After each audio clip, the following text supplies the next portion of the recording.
Olá, estamos começando o Saúde em Foco aqui pela TV Câmara, no canal 4 da NET e no 61.4 em TV aberta. Hoje nós vamos falar sobre fertilização, reprodução humana, os casais que têm dificuldade em ter filhos. E nós vamos conversar com o Dr. Edilberto de Araújo Filho, que é especialista e entende tudo sobre este assunto aqui na TV Câmara. Doutor, primeiramente, obrigada por nos receber em sua clínica. Eu que queria agradecer a oportunidade de estar falando com vocês sobre um assunto que a gente vê como apaixonante, né? Correto. Doutor, vamos começar falando, quando que um casal ele pode ser considerado infértil, que está com dificuldade realmente da gravidez, de ter filhos? Quando um casal para de evitar, esse casal inicialmente está tendo por mês só 20% de chance, mas essa chance é cumulativa. E ao final de um ano, esse casal atinge 95% a 98% de chance de engravidar. Então, a maioria dos serviços de reprodução começa a investigar depois de um ano. Quando, principalmente a esposa, passa dos 35 anos, que a fertilidade começa a cair rápido, aí a gente começa a investigar depois de 6 meses. 6 meses. E quais são os procedimentos que hoje a medicina oferece para ajudar esses casais? Existem várias coisas que a gente utiliza para decidir qual é o tipo de tratamento que o casal vai fazer. Inicialmente é importante a gente sempre frisar que não existe tecnologia hoje em reprodução que garanta sucesso nenhuma nem em 10 tentativas, mesmo a fertilização. Então é nossa obrigação sempre começar pelo procedimento de menor custo, que é menos complexo, mas isso tem que levar em conta principalmente a idade da esposa, já que a fertilidade dela começa a cair rápido depois dos 35 anos. Já o homem não. O homem produz espermatozoide, mesmo que pouco, a cada 75, 90 dias tudo de novo, não tem espermatozoide velho. Até que idade o homem, doutor? Fertilidade do homem começa a cair depois dos 45 e principalmente depois dos 55, mas o homem produz espermatozoide até morrer se não houver nada que destrua as células que produzem. Ai, que diferença, hein, doutor? Vocês são mais beneficiados que a gente? Infelizmente, as mulheres não têm células que produzem óvulo, então os óvulos envelhecem com ela, né? Correto. Então a gente sempre que possível começa observando se essa paciente está ovulando direito, para orientar o dia de namorar, corrigindo fatores cervicais como acidez, infecções. Se isso não obtiver resultado, aí a gente vai aumentando a complexidade. Claro que para isso a paciente tem que ter trompa boa, tem que estar ovulando, não pode ter nenhuma patologia grave, o marido tem que ter uma quantidade normal de espermatozoide, né?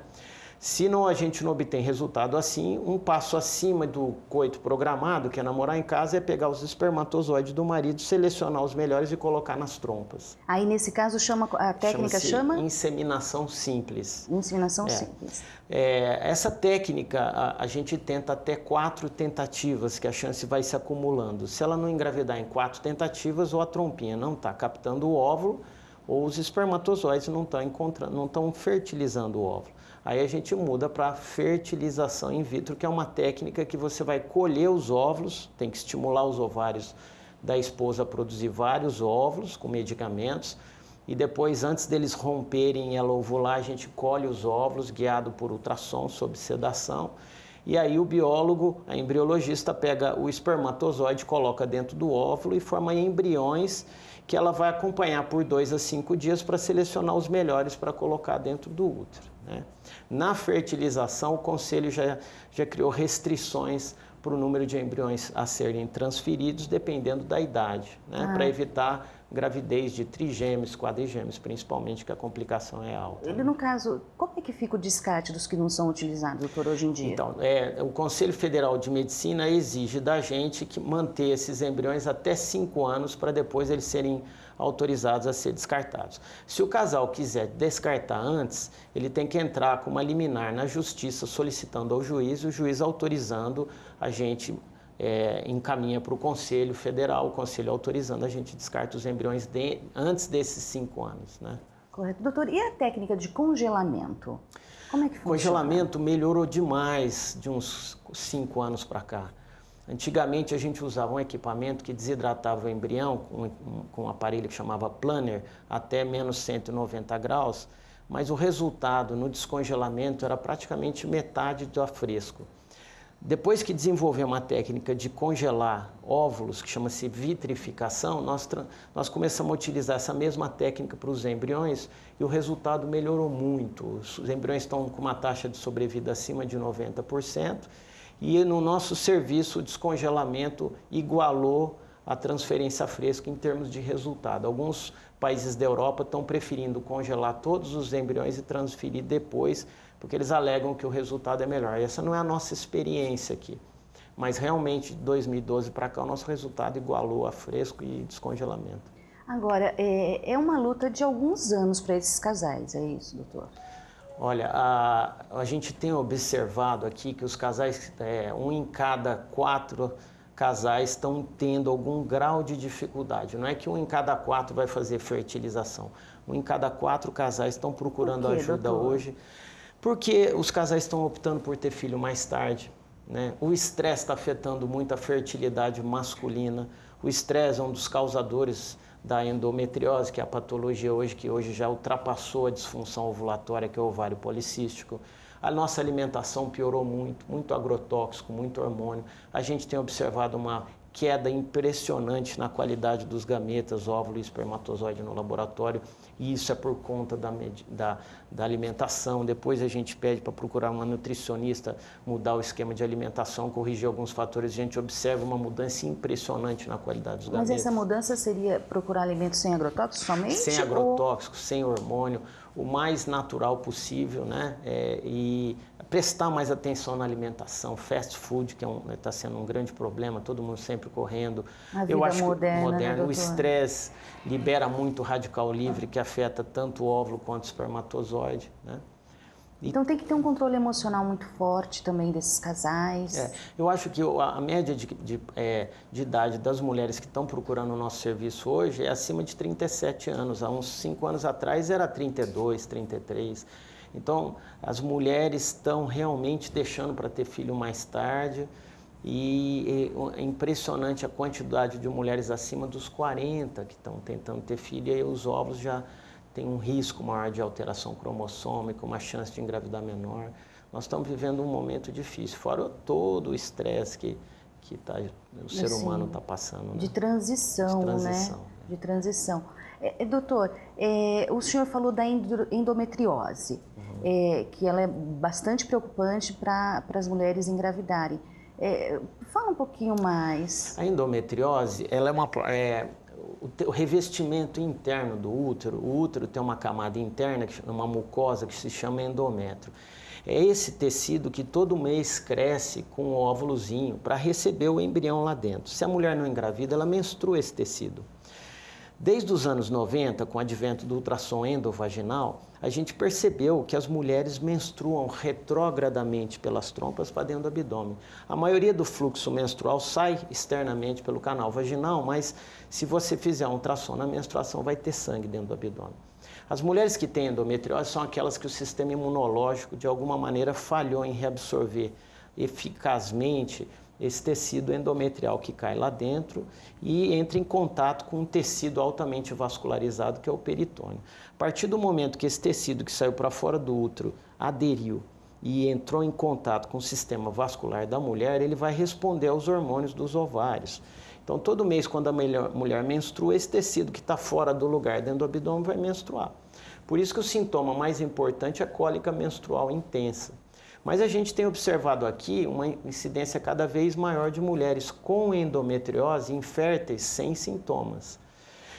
A literatura fala em mais ou menos 11 a 15% de mulheres com endometriose sem sintoma.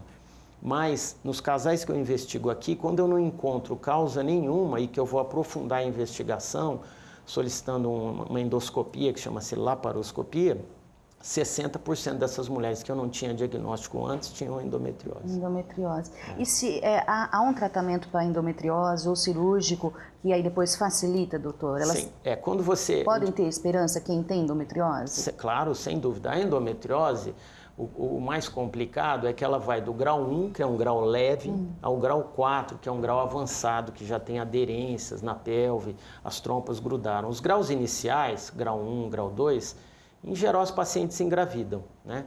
Mas quando você faz o diagnóstico, é importante frisar que o diagnóstico de certeza é só olhando dentro da barriga. Você pode suspeitar pela ressonância, você pode suspeitar por um ultrassom bem feito.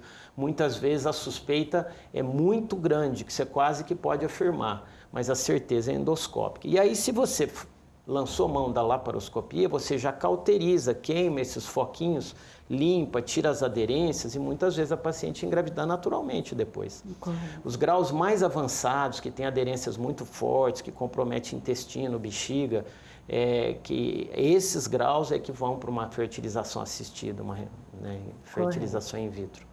Doutor, nós vamos fazer um breve intervalo e daqui a pouquinho a gente volta, a gente continua a conversar com o doutor Edilberto de Araújo Filho, que está explicando tudo para a gente sobre reprodução humana. Nós vamos falar para as mulheres que têm mais de 50 anos, quais são as possibilidades de ter filho. Nós vamos falar também para as mulheres que estão com diagnóstico de câncer e também querem ter filhos. Aguarde um instante só.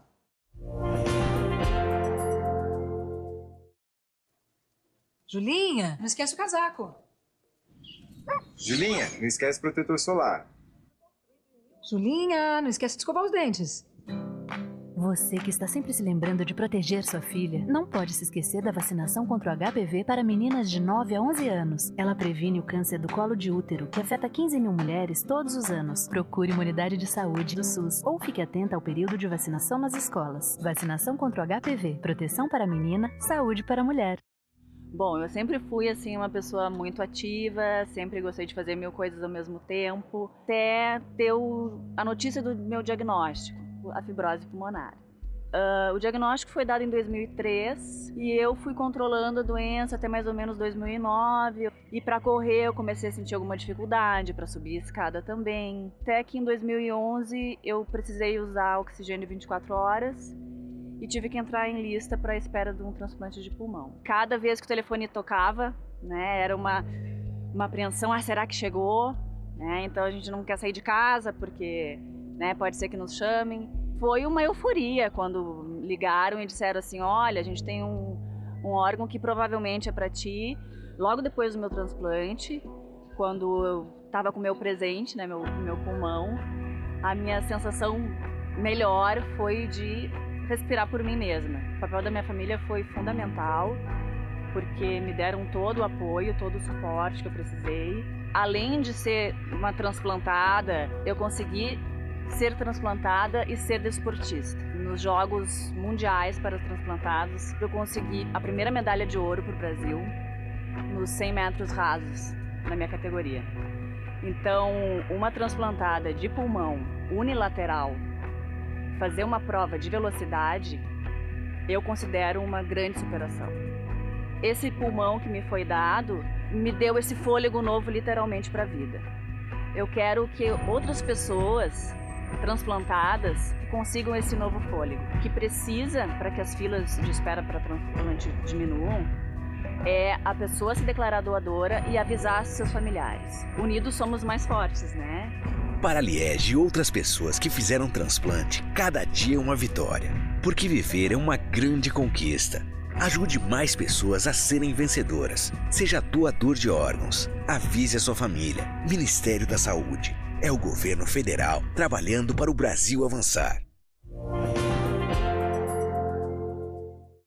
Estamos de volta com o Saúde em Foco, hoje conversando com o médico especialista em reprodução humana, o Dr. Edilberto de Araújo Filho. Doutor, continuando a nossa conversa, para as mulheres que têm mais de 50 anos, os procedimentos de fertilização podem ajudar? Elas podem se beneficiar? Sem dúvida. A grande importância aqui de mulheres acima dos 50 é a gente se precaver, tendo certeza que essas mulheres estão saudáveis suficientes para gestar. Porque a gestação é uma situação de grande estresse para o organismo materno. Só para você ter uma ideia, o volume de sangue, volume plasmático aumenta 60% na gestação. Então, cabe ao médico que está autorizando e se dispondo a fazer esse tipo de tratamento, se certificar que essa paciente é saudável, que não tem osteoporose, que não tem hipertensão grave, descontrolada, uma diabetes grave, alguma cardiopatia. Uma vez que essa mulher esteja saudável, hoje a medicina dispõe de tecnologia para isso. Essas mulheres acima dos 50 necessitam de um esquema de ovo-doação. Né? Porque sim, um óvulo de outra mulher. A maioria das mulheres brasileiras entra na menopausa em torno dos 48 anos. Para vocês terem uma ideia, numa mulher com 45 anos, 9 em cada 10 óvulos são geneticamente alterados. Com 48 anos, com 50 anos, é claro que todo mundo já ouviu falar de uma mulher que engravidou espontaneamente aos 48, eu já tive um caso aos 50. Mas provavelmente é muito difícil que você consiga um óvulo geneticamente normal nessa idade. Então, as mulheres que gestam nessa idade, geralmente nos programas de reprodução assistida, utilizam o óvulo doado. Né? Esse é um fator importante, porque com o óvulo jovem, o risco de alteração cromossômica é mínimo e o útero pode gestar em qualquer idade. A questão é se essa mulher está saudável para isso e se ela vai ter tempo de vida suficiente para criar essa criança. É um outro dilema que a medicina discute, doutor? Seria uma mulher que não teria tempo para criar o filho? Então tem que ter bom senso da parte do profissional médico e do casal em avaliar se vai ter tempo reprodutivo suficiente para criar e dar uma boa condição de vida para essa criança. Né? Mesmo com a nossa expectativa de vida aumentando, doutor? Então, isso é uma coisa que a gente tem que discutir muito ainda, né? Se até que ponto a gente pode ir com tecnologia. Tivemos um caso na Índia de uma mulher de 72 anos que teve gêmeos, claro que foi com óvulo doado, mas qual é a expectativa de vida que ela vai ter para criar essas crianças? Né? Correto. Então, a parte ética é uma parte que a gente ainda tem que discutir muito. Tem que se pensar tanto na mãe como nos filhos, né? Na criança. Doutor, e as mulheres que estão com um diagnóstico de câncer? Então, isso é uma coisa muito importante. Felizmente, ainda temos muito que caminhar, mas os profissionais estão se lembrando de encaminhar essas mulheres e esses homens para os serviços de reprodução, pensando em conservar seus gametas, principalmente se é um tipo de patologia maligna que essa pessoa vai ter grande chance de cura, né? Porque a primeira coisa é que bate aquele desespero e ninguém lembra da parte reprodutiva, mas principalmente a gente está fazendo os diagnósticos de câncer cada vez mais precoce em indivíduos cada vez mais jovens que estão se curando depois. E se você esqueceu da parte reprodutiva, esse indivíduo passou por uma radioquimioterapia, ele tem grande chance de ter ficado estéril e aí depois não ter gametas para poder ter filho. Aí você tem que lançar mão de, claro, tem sempre a possibilidade de usar gametas doados. Né?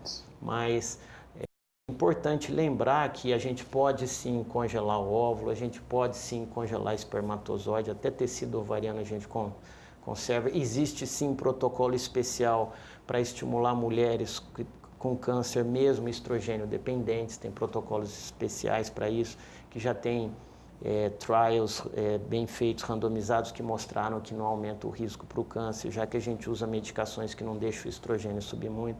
Então existem alternativas e é importante que os oncologistas lembrem disso e encaminhem esses indivíduos para os centros para pensar na possibilidade de congelar seus gametas para futuramente utilizar se eles quiserem. Né? Correto. Agora, mulheres que fizeram laqueadura, homens que fizeram vasectomia, podem reverter essa situação? A laqueadura, existe várias técnicas de laqueadura. Existe uma técnica mais conservadora, que é a Pomeroy, que você tira só uma parte da trompa, que depois você pode cirurgicamente, com o auxílio de microscópio, reverter essa laqueadura com índice de sucesso em torno de 60% em mãos treinadas. Mesma coisa a vasectomia. A vasectomia hoje, até 5 anos, o índice de sucesso na reversão chega a 90%. Mas depois dos 10 anos de vasectomia, a maioria dos serviços mostra um resultado de sucesso na reversão inferior a 50%. E acima de 15 anos, o sucesso é menor que 20%. Então, depois de 10 anos de vasectomia, aí é só fertilização in vitro, onde o urologista punciona o epidídimo, que é o capuzinho do testículo onde os espermatozoides ficam armazenados, porque o homem continua produzindo espermatozoide, apenas o canal ejaculatório é que foi cortado. E esses espermatozoides não saem. Você pode fazer uma punção ali, colher espermatozoides e utilizar eles para injetar no óvulo da esposa. Agora, sempre que possível, é interessante tentar a reversão da vasectomia, principalmente até os 5 anos. É claro que se o indivíduo quiser, tem indivíduos que não querem tentar a reversão, né? Correto. Doutor, a gente percebe nessa modernidade o uso de celular. Isso pode interferir? As pessoas estão com o celular assim junto ao corpo, no bolso. Isso pode interferir de alguma forma fisiologicamente no corpo da pessoa? Olha, isso não está bem claro. Laptop já tem vários trabalhos mostrando que se você colocar ele no colo por aumentar a temperatura, afeta sim a produção, a motilidade do espermatozoide, né? Agora, com relação a celular, a coisa não está bem clara. Existe radiação, existe a possibilidade, sim. Isso ainda não está claro. Né? Então, agora, com relação... É bom ter precaução. Eu acho que sim. Com relação a computador, quem trabalha muito com computador no colo, eu acho que tem que manter uma certa distância, porque isso já tem coisas comprovadas que afetam, sim. Diante da modernidade, que a gente vê hoje que as pessoas às vezes estão com 40 anos, mas têm aparência de 30, 50 aparência de 40. Isso não quer dizer que o corpo dela, interiormente, não tá envelhecendo, né, doutor? É importante frisar que todos envelhecemos, não tem jeito. Mas, sem dúvida nenhuma, com os recursos que a gente tem hoje, tudo isso que você falou é fato. Exceção dos óvulos, infelizmente. É claro que uma pessoa que não fuma, que pratica atividade física, que tem uma vida saudável, uma alimentação saudável, é claro que esses gametas, esses óvulos, vão envelhecer mais lento, vão sofrer menos impacto da idade, do estresse, de uma série de coisas, em comparação a uma pessoa que faz o oposto. Isso é indiscutível. Mas uma pessoa de 40 anos e tem óvulos de 40 anos, que sim, de cada 10 ovinhos produzidos por uma mulher de 40 anos, 5 são geneticamente alterados já. E com 45, 9, com 45, né, doutor? De 10, 9. A maioria fala em torno de 9 ovocitos. É preocupante mesmo, né? Então, precisa ter realmente aí atenção. fica mais difícil de achar, conseguir bons embriões e ter sucesso. Né? Doutor, e como é que vocês lidam com essa questão? O casal fala, o problema é comigo, ou é com ela, ou é com ele? Isso como é muito que importante. Fica, doutor? Eu sempre falo uma coisa muito importante aqui. Dificilmente o problema é num só. A gente lida aqui com probabilidade. A probabilidade que um casal jovem por mês tem namorando é só 20%. Qualquer probleminha que surgir com um ou com o outro vai diminuir essa probabilidade por mês, mas ela sempre existe. Sim. Ela pode estar sendo pequena, 5%, 10%, mas ela está lá. As coisas só são absolutas em situações muito excepcionais aqui. O indivíduo que chega aqui sem espermatozoide, que é azospérmico, ou a mulher que chega laqueada, não tem trompa, ou o cara fez vasectomia, não tem espermatozoide. Aí o problema é a vasectomia, ou é a laqueadura, ou ele é azospérmico por outras razões. Fora isso, 90% dos casais que vêm aqui é uma associação de fatores com um ou com o outro que você tem que ir corrigindo. E esse casal tem que entender que se ele for tentar de forma simples, ele vai ter no máximo a chance que todo mundo tem. Se ele for tentar alguma técnica que dê mais chance, inseminação, ele vai ter mais chance com a inseminação, que gira em torno de 25, 30, 33% aqui até os 35 anos, e tem que ir tentando. E na reprodução assistida, até os 30 anos, com pacientes jovens, a gente hoje chega a 70% de gravidez numa tentativa. Mas nunca é 100%. Porque a gente tem que lembrar que o embrião, ele é um corpo estranho, ele é metade da mãe e metade do pai. A hora que ele chega no útero e que ele vai tentar implantar, a mãe vai atacar a parte dele que vem do pai. O que ele faz para enganar a mãe e implantar, a medicina ainda não conhece. Porque para conhecer a implantação, a gente teria que estudar esse ambiente e você estaria causando uma atrogenia, que você teria que tirar aquela região e isso é um aborto. Então é impossível estudar a implantação da maneira que a gente gostaria, já que isso causaria uma iatrogenia grave, né? Então, por enquanto, onde a gente está tendo mais problema é entender melhor o que o embriãozinho faz para enganar a mãe e grudar.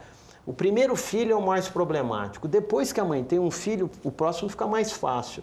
Porque ela fica mais tolerante a outro corpo estranho. Ou seja, ela produz anticorpos protetores e facilita o outro engravidar, a outra implantar. Mas o primeiro é o maior problema. Correto. Doutor, nós chegamos ao final do nosso programa. Alguma outra consideração que o senhor gostaria de fazer para as nossas telespectadoras? Eu acho que a gente tem que atuar hoje de maneira preventiva em reprodução. Primeiro, já que a incidência de dificuldade está aumentando, eu acho que a gente tem que se preocupar mais com a alimentação. Realmente, a alimentação é muito importante. Eu acho que a gente tem que se preocupar em todos os aspectos, não só com a alimentação, como a atividade física. As mulheres têm que começar a entender que, embora a reprodução tenha evoluído muito rápido, nós ainda não solucionamos o problema do envelhecimento dos óvulos e do número de óvulos que essa mulher perde por mês. A mulher recruta uma centena de folículos por mês, mas só um ovula.